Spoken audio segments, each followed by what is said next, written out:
আগের ম্যাচে ইস্টবেঙ্গল সিএসএ প্রোটেক্টার্সকে ৭ গোলে হারানোর পর মোহনবাগান সমর্থকরা আজকে সাউথ ইউনাইটেডের এগেনস্টে ভাবছিল বা আশা করছিল যে তাদেরকে অন্তত যেন ৭ থেকে ৮ গোল দিতে পারে। বিকজ তারা অবশ্যই একজন দুর্বল প্রতিপক্ষ এবং এই গোলটা দিলে একটা কি মানে কম্পিটিশন কিন্তু বজায় রাখবে, আর গোল ডিফারেন্সটা অবশ্যই প্রয়োজন ছিল। কিন্তু যখন আমি ওয়াচালংয়ে বসেছিলাম আমি অলরেডি বলেছিলাম যে যেহেতু মোহনবাগানের বিগত কিছু বছরের প্রবলেম রয়েছে যে আমরা সব কিছুই করি কিন্তু গোলটা আমাদের দ্বারা আর হয় না, আমরা চান্সেস মিস করি, সব কিছুই গোলের সামনে কি ঘেটে যায়। সেজন্য আমার প্রেডিকশন ছিল 3-1।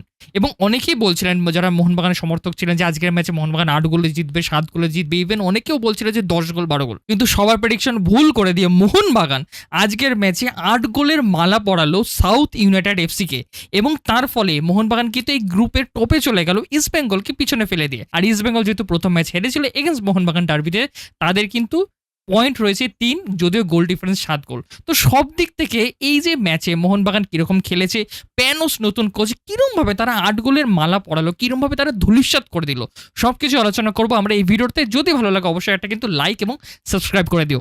প্যানোস ডিলিম্পারিস যে টিমটা আজকে নামিয়েছিলেন সেটা কিন্তু একদম পারফেক্ট ছিল, ঠিক আছে? কোথাও কোনো রকম বলার মতো বা ক্রিটিসাইজ করার মতো জায়গা ছিল না, শুধু একটা জায়গা ছাড়া, সেটা হচ্ছে যে অভিষেক সূর্যবংশীকে বসিয়ে রেখে যেখানে তোমার দীপক টাংরিকে তিনি স্কোয়াডে রেখেছিলেন। আমি বক্তব্য রেখেছিলাম যে কেন দীপক টাংরি, শুধুমাত্র এক্সপিরিয়েন্সের জন্য, শুধুমাত্র তিনি একজন সিনিয়র প্লেয়ার, শুধুমাত্র তিনি একজন ভালো কি বলবো ডিস্ট্রাকটিভ ফুটবলার, সেই জন্য যেহেতু আপুই আজকে চোটের জন্য বাইরে সেজন্য তাকে অবশ্যই একজন প্লেয়ারকে নামাতে হতো as a pairing with Anirudh Thapa. কিন্তু আমার একটাই বক্তব্য ছিল যে অভিষেক সূর্যবংশীকে আজকে অবশ্যই স্টার্টিং করানো উচিত ছিল এবং সেটার ফলাফল শুরুতেই কিন্তু আমরা দেখতে পারি। দেখো মোহনবাগান যখন ১.৫ মিনিটের মধ্যে ১ গোলে এগিয়ে গেল আমি কিন্তু বুঝে গেছিলাম যে আজকে কিন্তু মোহনবাগান ভয়ঙ্কর কিছু একটা করবে, কারণ এরকম সুযোগ বা মানে এরকম সিনারিওতে মোহনবাগানকে আমরা কিন্তু বহু দিন হয়ে গেল দেখতে পারিনি।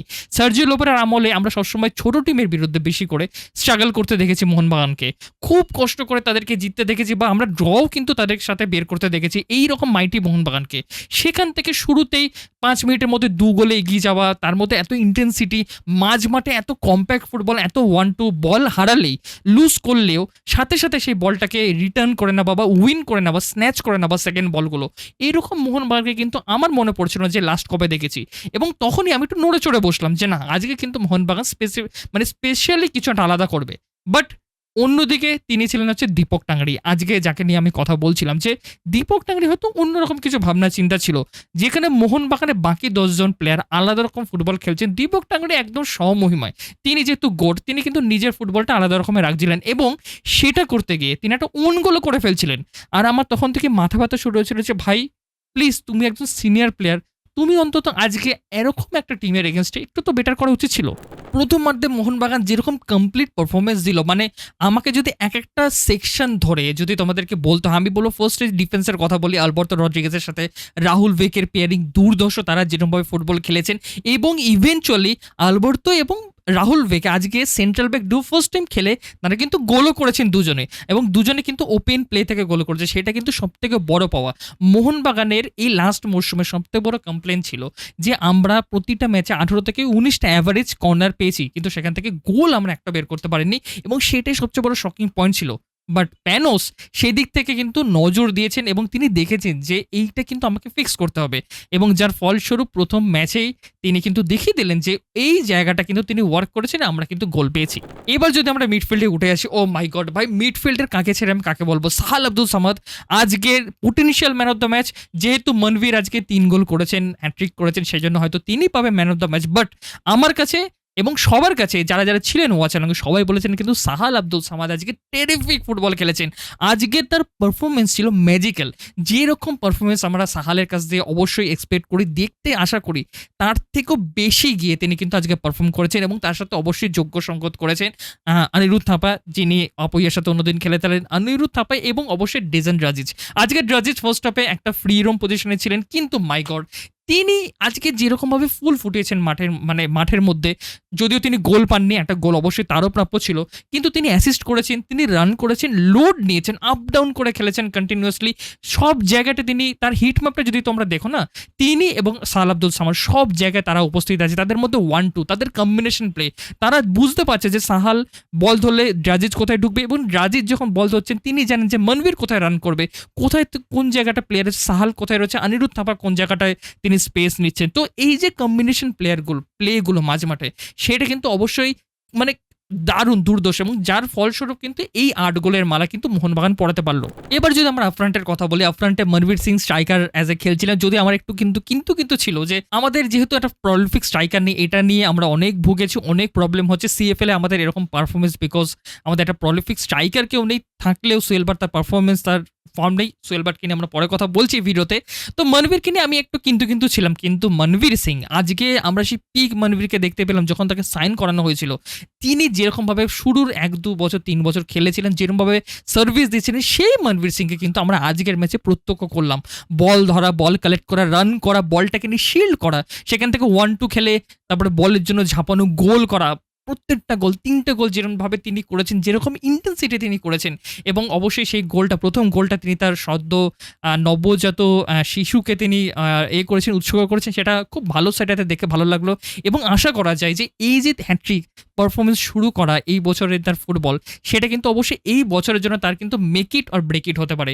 এবং আন্ডার প্যানোস তাকে কিন্তু একদম অন্য ধরনের প্লেয়ারই মনে হচ্ছে আমার আপাতত, যদিও একটা ম্যাচে কিন্তু এত কিছু বলার জায়গা নয়, এখনও সবে ম্যাচ ওখানে দূর আছে, আইএসএল শুরু হবে সামনে, এখনো প্রচুর ম্যাচ আমাদেরকে দেখতে হবে, বিচার করতে হবে। কিন্তু আমি যদি হয় না যে একটা বক্তব্য যেরকম বলে যে দিনের শুরুই হয়তো বলে দেবে যে বাকি সারা দিনটা তোমার কিরকম যাবে, সেই অনুযায়ী যদি বলি, তবে কিন্তু মোহনবাগান আজকে ফাটিয়ে ফুটবল খেলেছে। এখনো আমাদের টিমে মিগুয়েল আসবেন, ছাংতে আসবেন, ঠিক আছে, ম্যাকলারেন আসবেন, সামি জেলকোভিচ আসবেন, মানে এরকম দিগ্গজ প্লেয়ার, স্টার প্লেয়ার যখন এই টিমে আসবেন, অবশ্যই এই টিম কিন্তু মানে কি যে ম্যাজিক্যাল পারফরমেন্স দেবে সেটা কিন্তু এখনই বোঝা যাচ্ছে। এইবার যদি মোহনবাগানের কোচ প্যানোস ডিলেম্পারিসের কথা একটু বলি, দেখো প্যানোস তিনি কিন্তু, আমি যেটা ভিডিওতে বানিয়েছিলাম যে প্যানোসের কথা বলেছিলাম যে প্যানোস একদম নতুন কোচ, পাঞ্জাব থেকে এসেছেন, বাট তাকে দেখে কিন্তু একদমই মনে হচ্ছে না যে তিনি এই প্রথম কোনো বড় টিমের কোচিং দায়িত্ব নিয়েছেন। তার সব থেকে বেটার আমার যেটা লাগলো যে সার্জিও লোবেরার সাথে যদি আমরা একটা তুলনা করি, একদম ড্রাস্টিক্যাল তুলনা যদি করি, সার্জিও লোবেরার মধ্যে প্রথম কথা কোনো রকম না ভিশন থাকতো না মাঠের মধ্যে, তার টিম সিলেকশন একটা ক্লুলেস ভাব থাকতো, দেখে মনে হতো তিনি কিরকম একটা টিম সিলেকশন করেছেন, একটুখানি আনকনভিন্সড লাগতো, কনভিন্সিং মনে হতো না। সেকেন্ড কথা হচ্ছে মাঠের মধ্যে তার চেঞ্জেসগুলো, সাবস্টিটিউশন খুব অদ্ভুত টাইমে আসতো, 86 মিনিটে কখনো, মানে আফটার 80 মিনিটসের পরে কোন প্লেয়ার কোন পজিশন খেলছে কোনো ক্লু নেই, কখন কোন প্লেয়ারকে তুলছেন কোনো রকম আন্ডারস্ট্যান্ডিং নেই। অথচ এবার যদি আমরা প্যানোসের গেম প্ল্যানটাকে দেখি, তার একটা ক্লিয়ার ভিশন আছে, তিনি জানেন যে কোন প্লেয়ার আমার কোন পজিশনে খেলছে, কোন জায়গায় রান করবে, স্পেসিফিক্যাল একটা ইনস্ট্রাকশন তিনি কিন্তু দিয়ে রেখেছেন। ড্রাজিজকে ফ্রি রোম দেওয়াটা ফার্স্ট হাফে, that is a master stroke. তিনি দেখে নিলেন কিরকমভাবে তিনি খেলতে পারেন, এবং ড্রাজিজ কিন্তু যথাযথ সম্মান দিয়েছেন। তারপরে তার আন্ডারে প্রত্যেকটা প্লেয়ারের ফিটনেস, ঠিক আছে, যদিও বলা যাবে না যে এখন সবাই 100% ফিট, অবশ্যই যত সময় যাবে সবাই ফিট হবে।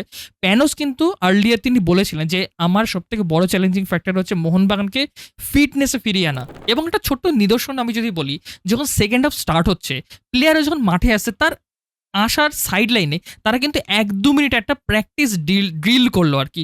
আমি কিন্তু এর আগে কোনো কোচের কাছে এই জিনিসটা দেখিনি, এবং এটা দেখে বোঝা যাচ্ছে যে তিনি প্লেয়ারদেরকে কতটা এক সুতোয় বেঁধে রাখতে চাইছেন, এবং সক্ষম হয়েছেন কিন্তু বেশিরভাগটা। এবার সেক্ষেত্রে যদি আমি মিডফিল্ডের কথা বলি, প্রত্যেকটা প্লেয়ার তারা কিন্তু একে অন্যকে কমপ্লিমেন্ট করছেন। অনিরুদ্ধ থাপা যেই জায়গাটা ফাঁকা চলেছে সেই জায়গায় সাহাল চলে এসেছে, কখনো ড্রাজিজ চলে এসেছেন, আফ্রন্টে মনবীর সিং সব জায়গায় জুড়ে খেলার চেষ্টা করছেন, ঠিক আছে। একদিকে আজকে লিস্টান কোলাসো একটু বলবো অ্যাভারেজ মিড খেলেছেন যতক্ষণই ছিলেন, তিনিও ব্যাপার হচ্ছে তিনি খেলার থেকে তার স্টাইলিংটা একটু বেশি, সেই জায়গাটা তিনি বেশি নজর দেন। যদি তিনি ফিনিশিংয়ে নজর দিতে পারতেন, হয়তো আমাদের গোল সংখ্যা আরও বাড়তে পারতো। অন্যদিকে আমরা যদি কথা বলি, পরবর্তীকালে কিয়ান নাসিরি তিনি চেঞ্জ এসেছিলেন, সায়ন ব্যানার্জি যখন এসেছিলেন, সায়ন ব্যানার্জি একটা যখন সোলো রান করেছিলেন সেটাও ব্রিলিয়েন্ট ছিল। তো অল ওভার প্যানোস কিন্তু এই টিমটাকে একটা মোটামুটি স্ট্রাকচারে কিন্তু দাঁড় করিয়েছেন, এবং সব থেকে ভালো লাগছে একটা ভিশন, তার কাছে স্ট্র্যাটেজি, কোন প্লেয়ার থার্ড ম্যান মুভমেন্ট নেবে, ড্রাজিজ যখন বল পাচ্ছেন গ্রাউন্ডেড বলগুলো বিউটিফুলি তিনি রিলিজ করছেন। তিনি একটা জিনিস পরিষ্কার বোঝা গেল যে তিনি কিন্তু নিজে গোল করার থেকে গোল করানোতে বেশি কিন্তু মানে তিনি মজা পান। আমি দেখেছি অনেক জায়গায় যেখানে তার হয়তো একটা শট মারা যেতেই পারত, তিনি একটা শট নিতেই পারতেন না। তিনি গোলটাকে সিওর করার জন্য একটা বল তিনি কাটব্যাক করলেন এবং সেখান থেকে গোল মোহনবাগান করল মানে ইভেনচুয়ালি। তো এটাতেই বোঝা যাচ্ছে যে একটা প্লেয়ার যখন এরকমভাবে তোমার নিজেকে পিছনে রেখে টিমের জন্য ভেবে আগিয়ে যায়, ঠিক আছে? টিমকে গোল করতে হবে এই ভেবে যে বেটার পজিশনে আছে তার দিকে বল বেরিয়ে মানে বার করে দেয় আরকি অ্যাসিস্ট করার জন্য। তো এই টিমের ভালো পারফর্ম করা তো অবশ্যই শুধু সময়ের অপেক্ষা এবং প্যানোস কিন্তু সেটাকে এখনো পর্যন্ত ব্রিলিয়ান্টলি সামলাচ্ছেন। তবে কি এটাই বলা যায় যে একদম মোহনবাগান আলাদা রকমের ফুটবল খেলছে এবং ডুরান্ড কাপ জেতার জন্য, আইএসএল জেতার জন্য একদম রেডি তারা দাবিদার না। আমি বলব ম্যাচ সবে শুরু হয়েছে, ২ টো ম্যাচ হয়েছে, এখনো সময় বাকি। এই মোহনবাগানকে এখনো ৬ থেকে ৭ টা ম্যাচ দেখতে হবে। ম্যাকলারেন আসবেন, মিগুয়েল আসবেন, বাকি সব প্লেয়াররা আসবেন। তো সব শুদ্ধ মিলিয়ে মানে ৬টা থেকে ৭টা ম্যাচ দেখতে হবে। তারপরে কিন্তু আমরা বিচার করতে পারবো যে হ্যাঁ, এই মোহনবাগান কিন্তু একদম রেডি। একটা ম্যাচ দেখে বিচার করার মতো সমর্থক বা মানে আমি কি বলব ভিউয়ার কিন্তু আমি নই। আমি কিন্তু ৬-৭ টা ম্যাচ অবশ্যই সময় দেব এবং তোমাদের সবাইকে একটা রিকোয়েস্ট করব যে আজকে ধরো প্যানোস জিতছেন, ধরো একটা ম্যাচে কিছু একটা ব্লান্ডার হলো। তোমরা কিন্তু অবশ্যই বিচার করতে বসো না। তাকে কিন্তু সময় দাও। ঠিক আছে? তাকে সময় দিলে তিনি কিন্তু আরো বেটার আমাদেরকে রেজাল্ট প্রোভাইড করবেন। এবং সমস্ত মোহনবাগানদের সমর্থকদের একটাই কথা বলব যে আজকের ম্যাচ এরকমভাবে জেতাটা ৮ গোলে, ঠিক আছে? এটাতে অনেকে ভাবছে ইস ১০ গোল হলো না, ইস ১২ গোল হলো না। দেখো গোলের তো শেষ নেই, আশারও কোনো শেষ নেই। কিন্তু এই ৮ গোলটা এটা কিন্তু অনেক কনফিডেন্স দেবে অবশ্যই। South United is a very good team, ঠিক আছে? আমরা যদি সিএসএফ এর সাথে যদি তুলনা করি, তারা কিন্তু আক্রমণ করেছে, তারা শটও নিয়েছে। ইভেনচুয়ালি একটা শট বিশালকেতকে সেভ করতে হয়েছে, নাহলে ওটা গোল হয়ে যেত। তো অল ওভার কিন্তু মোহনবাগানের আজকে যে পারফরমেন্স কিচ্ছু বলার না, একদম কমপ্লিট। এবং শেষে একটা কথা বলে আমি শেষ করতে চাই ভিডিওটা, সেটা হচ্ছে যে সুহেল ভাট। দেখো সুহেল ভাটের কথা আমি অনেকবার বলেছি, সুহেল ভাট আমার খুব পছন্দের প্লেয়ার। ইন্ডিয়ার টিমের খুব প্রতিভাবান একজন প্লেয়ার, কিন্তু তার রিসেন্ট টাইমে সময়টা খুব ভালো যাচ্ছে না। সেটা সবার সাথেই হয়, বড় স্টারদের সাথে হয়। এবং তাকে নিয়ে অনেক ট্রোল, অনেক রকম গঞ্জন, অনেক কিছু তিনি হয়তো সবই জানেন, সহ্য করেছেন। আজকের ম্যাচেও একটা মিস যখন হলো, আমিও ইভেনচুয়ালি বলে দিয়েছিলাম যে না, সোহেল ভাট হয়তো তার ফর্ম তিনি মানে তাকে হয়তো রাখার মতো জায়গা নেই, তাকে সুযোগ দেওয়ার কোনো জায়গা নেই। বাট ওইটা একটা কথা বলেন যে কমেন্টেটার্স কার্স, তার সাথেই তিনি গোল করলেন আজকে এবং তার ১ মিনিটের মধ্যে তার দ্বিতীয় গোল, হ্যাট্রিক তিনি চলে গেছিলেন। এবং এই ফার্স্ট গোল করার পরে সোহেল ভাট কিন্তু কেঁদে ফেলেছিলেন, আনন্দে কষ্টে যাই হোক। তিনি হয়তো মানে বোঝালেন যে আমি কিন্তু এখনো রেলেভেন্ট, আমাকে যদি সুযোগ দেওয়া হয়, আমাকে একটু সময় দেওয়া হোক, আমি কিন্তু অবশ্যই তোমাদের হয়ে গোল করব। মোহনবাগান সমর্থকদের প্রতি কিন্তু তার এটা বার্তাটা অবশ্যই থাকবে এবং সবাইকে বলবো একটুখানি সময় যদি তাকে দেওয়া যায়, তিনি কিন্তু ভবিষ্যতের প্লেয়ার, অবশ্যই তিনি কিন্তু স্ট্রং জায়গায় যাবেন, তার মধ্যে পোটেনশিয়াল আছে। তো যদি তোমাদের এই ভিডিওটা ভালো লাগে, অবশ্যই আজকে মোহনবাগান সমর্থকদের দিন, আজকে ৮ গোলের মালা পরিয়েছে এবং দুর্দশাটা মোহনবাগান পারফরমেন্স দিয়েছে এবং আশা করে যে ভবিষ্যতে আরও কিন্তু বেটার থেকে আরও বেটার হতে থাকবে। যদি তোমাদের ভিডিওটা ভালো লাগে অবশ্যই একটা লাইক করে দিও, সাবস্ক্রাইব করে দিও চ্যানেলটাকে। আমাদের কিন্তু নেক্সট টার্গেট ১০,০০০ সাবস্ক্রাইবার। যদি তোমরা একটু লাইক করে দাও, মানে সাবস্ক্রাইব করে দাও, তাহলে কিন্তু আমরা খুব তাড়াতাড়ি সেটাকে কমপ্লিট করে দেবো। তাহলে দেখা হচ্ছে তোমাদের সাথে নেক্সট ভিডিওতে। Tata, good night.